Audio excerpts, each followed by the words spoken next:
हम बेटी के बियाह के गीत गाओ तनी। आप सबे सुने लोगिन, सुन के लाइक कमेंट सब्सक्राइब भी करे लोगिन, साथ में शेयर भी करे लोगिन।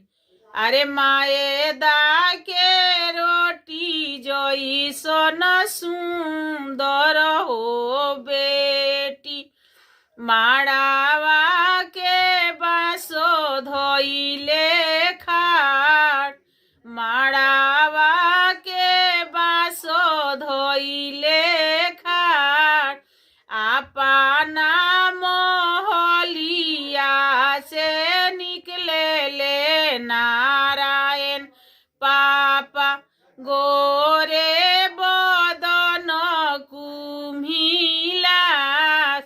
गोरे बदन कुम्हिलास,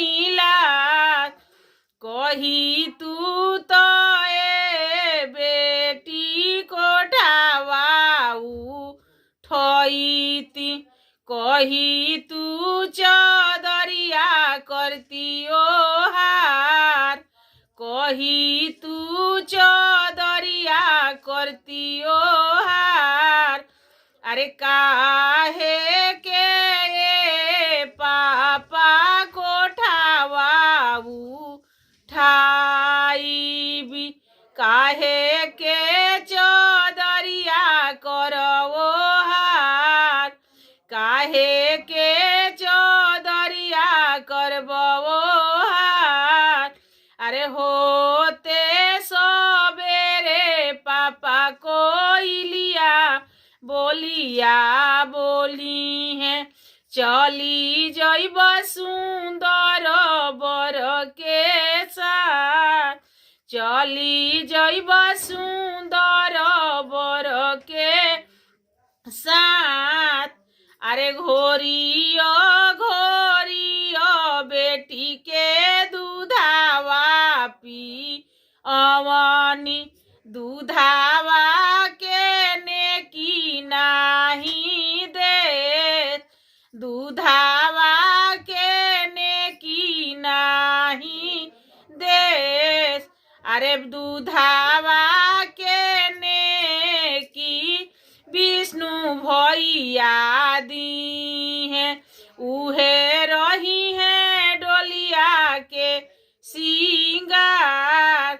अरे दूधावा के नेकिया गोविंदा भैया दी है, उहे रही है डोलिया के सिंगार।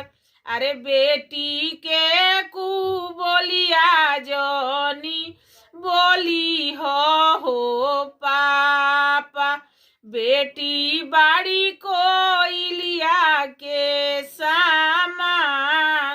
अरे बेटी के कु बोलिया जोनी बोली हो यामा, बेटी बाड़ी चिरैया के सामान, बेटी बाड़ी चिरैया के सामान।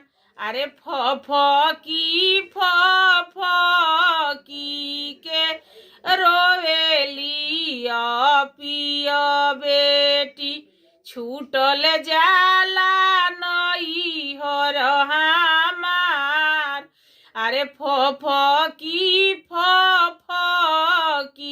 के रोवेली पिया बेटी, छूटल जाला माई और बा। अरे छूटल जाला पूरा परिवार, छूटल जाला पूरा परिवार। आप सभी के गाना सुनने के लिए धन्यवाद।